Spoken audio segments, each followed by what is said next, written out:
Esta es la región donde se encuentra la tríada de Irán, Afganistán y Pakistán. Es una región llena de actividad, aunque a menudo por las razones equivocadas. Aquí, la vida comunitaria está rota, las fronteras internacionales se cruzan diariamente, y tanto militantes como militares llevan a cabo operaciones secretas, cada uno buscando subir un nuevo peldaño en el poder. En los últimos años, la región se ha vuelto aún más violenta e inestable, superando su agitación habitual. Las escaramuzas recíprocas ahora la convierten en una de las áreas más peligrosas del mundo. En enero, insurgentes baloches lanzaron ataques a través de las fronteras hacia Irán y Pakistán. La Fuerza Aérea iraní respondió bombardeando grupos encubiertos dentro de Pakistán, lo que llevó a Pakistán a atacar campamentos hostiles en Irán. Más tarde, en marzo, la Fuerza Aérea de Pakistán atacó unidades talibanes en Afganistán en represalia por un asalto anterior. Mientras tanto, una unidad talibán diferente había atacado posiciones iraníes cerca de la frontera un año antes. Más recientemente, en octubre, separatistas atacaron el aeropuerto de Karachi, matando a ingenieros chinos. La lista continúa y continúa, pero estos incidentes muestran cuán entrelazados se han vuelto las insurgencias y los agravios locales. El Índice de Seguridad Global de 2024 ahora clasifica a Pakistán como el cuarto más afectado por militancia, Afganistán en el sexto e Irán en el 26º. Aquí, nacionalistas, yihadistas, militantes y gobiernos luchan por la supremacía, pero las cosas empeoran con cada ataque. La tríada ahora se está fusionando lentamente en un único espacio de batalla, y las fronteras se han vuelto como líneas de tiza, visibles hoy pero borrosas mañana. Soy Rafael González y te doy la bienvenida a Historia Geopolítica. Espero que al final de este vídeo me haya ganado tu me gusta y suscripción.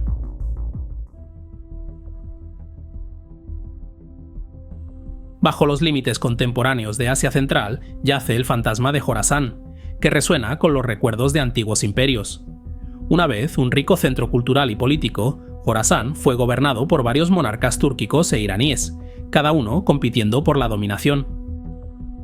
Sin embargo, la sede del poder cambiaba tan a menudo que nunca se desarrolló una autoridad unificada.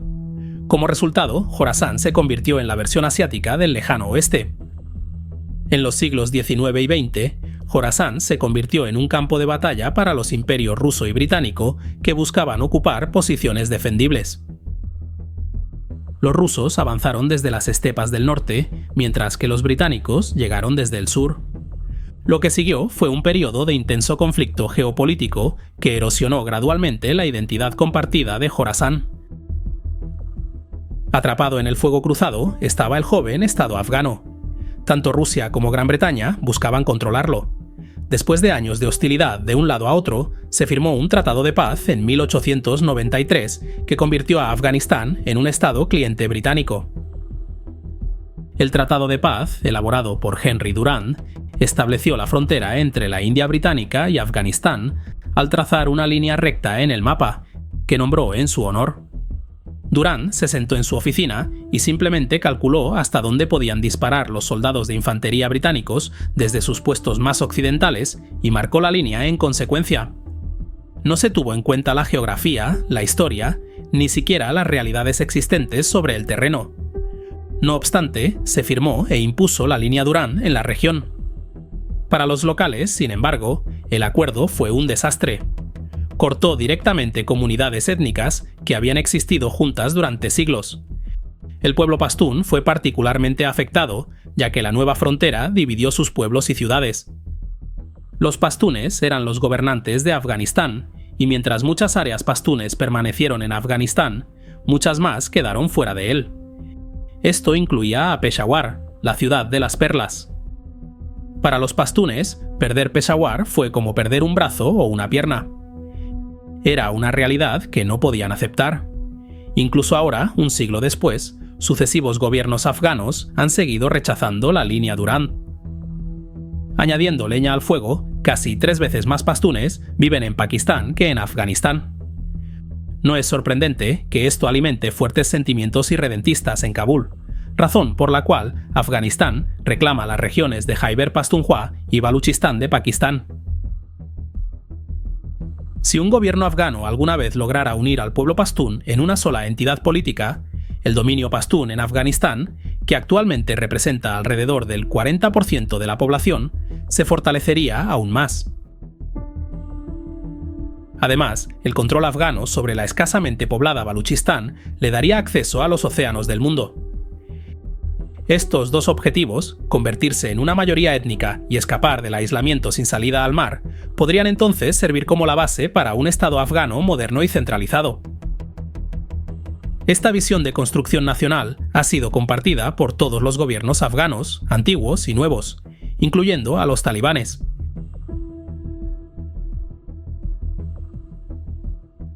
Surgiendo tras la guerra de la Unión Soviética en Afganistán, los talibanes gobernaron el país desde 1996 hasta 2001, después de una guerra civil, y nuevamente desde 2021, tras la retirada estadounidense. Aunque los talibanes evitan presentarse abiertamente como nacionalistas pastunes estrictos, sus orígenes y creencias están profundamente arraigados en la cultura pastún. Al igual que los gobiernos afganos anteriores, los talibanes se oponen firmemente a la línea Durand, tanto que obtienen fuerza de ello. Por ejemplo, el talibán pakistaní, que es diferente del talibán afgano, existe únicamente para deshacer el control de Pakistán sobre Khyber Pakhtunkhwa, la región que alberga la ciudad de Peshawar y donde los pastunes constituyen la mayoría. Islamabad designó al talibán pakistaní como grupo terrorista en 2008, lo que llevó a feroces combates entre ambos. Desde entonces, miles han muerto. El talibán pakistaní ha llevado a cabo ataques en escuelas, tomado rehenes, bombardeado mezquitas y mucho más. Sin embargo, estos enfrentamientos constituyen un conflicto inusual. Islamabad y los talibanes afganos han tenido históricamente lazos estrechos, pero esta relación se ha enfriado ya que los talibanes afganos comparten un vínculo más profundo con los talibanes pakistaníes. Aún así, gran parte de la hostilidad se desarrolla a lo largo de la línea Durand, con el talibán pakistaní llevando a cabo ataques, secuestros y todas las otras cosas esperadas de los extremistas. Mientras tanto, Pakistán responde con ataques de drones y misiles, pero debe evitar cuidadosamente atacar a los talibanes afganos. Así que sí, un conflicto inusual. Para empeorar las cosas, en 2015, ISIS-Khorasan, o ISIS-K para abreviar, surgió como uno de los grupos militantes que prosperan en medio del caos. Aunque tiene ambiciones globales, ISIS-K se ha centrado principalmente en luchar contra Kabul, no Islamabad, ya que no considera a Pakistán como parte del histórico Jorasán. De cualquier manera, con los talibanes de nuevo en control de Kabul, las viejas heridas se han reabierto y han surgido nuevas. En su búsqueda de dominio, los líderes talibanes se han aliado ahora con varios grupos sectarios baluchis. Los baluchis tienen mucho en común con los pastunes. Ellos también son un pueblo dividido. La mayoría vive en Pakistán, donde, a pesar de contar con millones, representan menos del 4% de la población. Por lo tanto, hay un sentido de marginación dentro de la comunidad baluchi, y muchos sienten que su identidad cultural está bajo amenaza. Este sentimiento de vulnerabilidad se extiende también al lado iraní. A diferencia de la mayoría de los iraníes chiitas, los baluchis son principalmente suníes. Debido a estas diferencias en idioma y religión, los baluchis son el grupo étnico más alienado de Irán y por lo tanto el más inclinado hacia el separatismo. Y hay muchos grupos separatistas baluchis. Existe el Frente de Liberación de Baluchistán, BLF por sus siglas en inglés. Se formó en 1964 y tiene raíces en los movimientos anticoloniales y nacionalistas de esa época. También está el Ejército de Liberación de Baluchistán, o BLA por sus siglas en inglés. Este se formó en el año 2000 como una escisión del BLF. Sin embargo, a diferencia de su grupo matriz, el BLA rechaza el proceso político y aboga únicamente por la acción militar. Tanto el Frente de Liberación de Baluchistán como el Ejército de Liberación de Baluchistán operan dentro de Pakistán. Mientras tanto, en Irán está Jaish al-Adl, una unidad yihadista con objetivos similares. Se formó en 2012 y se cree que está financiado por Arabia Saudita y los Estados Unidos. En los últimos años, los 3 grupos separatistas baluchis han obtenido armas y equipo estadounidenses de los talibanes. Ese nuevo poder de fuego ha llevado a ataques más mortales que nunca. En Pakistán, los grupos balochis han atacado autobuses, trenes y puentes. En los primeros 10 meses de 2024 hubo 624 muertes y casi tantas lesiones. Agosto fue especialmente mortal, con 254 personas asesinadas en un solo mes. Los militantes baluchis también son particularmente hostiles a los intereses chinos. En marzo, 5 ingenieros chinos fueron asesinados, seguido de un ataque a una instalación china. Más tarde, una explosión cerca del aeropuerto de Karachi mató a 2 ingenieros chinos más.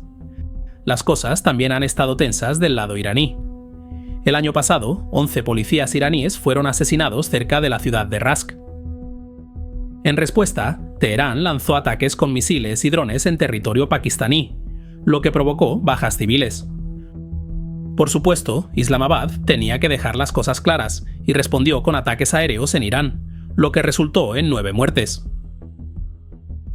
Aún así, los militantes baluchis apuntaban a crear un estado independiente a partir de partes de Irán, Pakistán y Afganistán.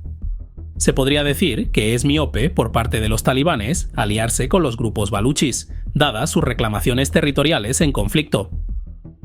Sin embargo, la creencia predominante es que cruzarían ese puente después de despojar territorios de Irán y Pakistán. Por ahora, sin embargo, al unirse con las milicias baluchis, los talibanes están haciendo un movimiento por las regiones de Khyber Pakhtunkhwa y Baluchistán de Pakistán, pero sin decirlo explícitamente.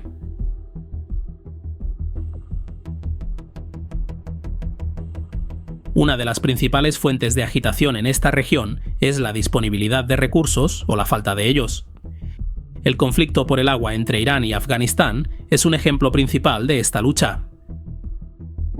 Como un país con picos imponentes, la mayor parte del agua de Afganistán proviene del Hindu Kush, que se extiende por sus regiones norte y central. Estas montañas glaciales alimentan las represas hidroeléctricas del país y producen cientos de megavatios de electricidad. Sin embargo, estas represas también limitan el acceso a un suministro de agua ya escaso, creando severos impactos para Irán en aguas abajo. Tomemos el río Helmand como ejemplo. Es uno de los ríos más grandes de la región, fluyendo desde Afganistán hasta llegar a los lagos Jamún en la frontera con Irán. Quién controla qué, dónde y cuánto es un tema muy disputado. Tanto afganos como iraníes están dispuestos a morir por ello, y algunos ya lo han hecho. Todos los intentos de formalizar los derechos sobre el agua han fracasado. Lo más cercano a un acuerdo vinculante es el Tratado de Agua de Helmand de 1973. Forma la base de la política bilateral del agua.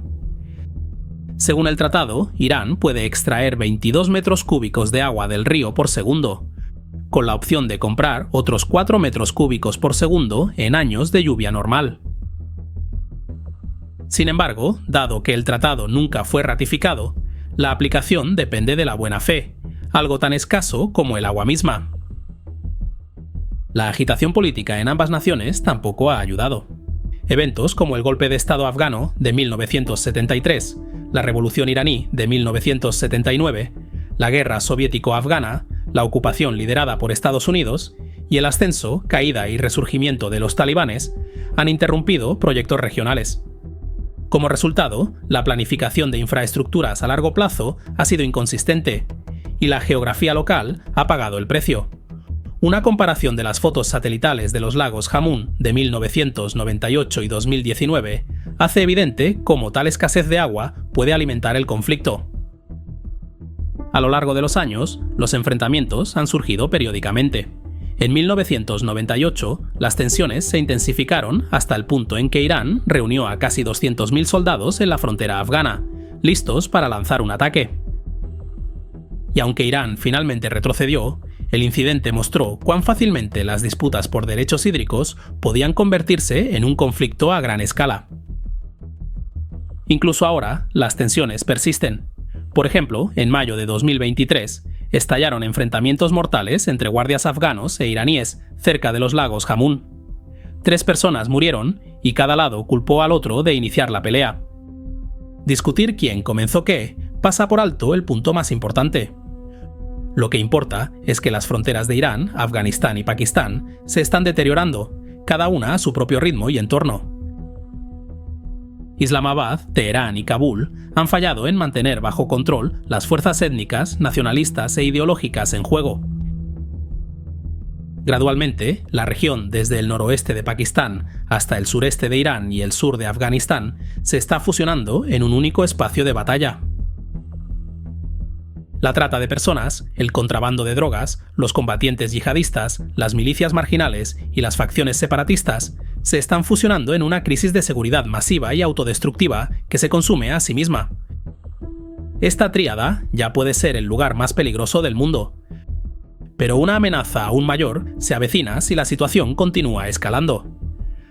Las facciones remotas podrían encontrar formas de involucrar a los gobiernos nacionales de Irán, Afganistán y Pakistán en un conflicto directo entre estados.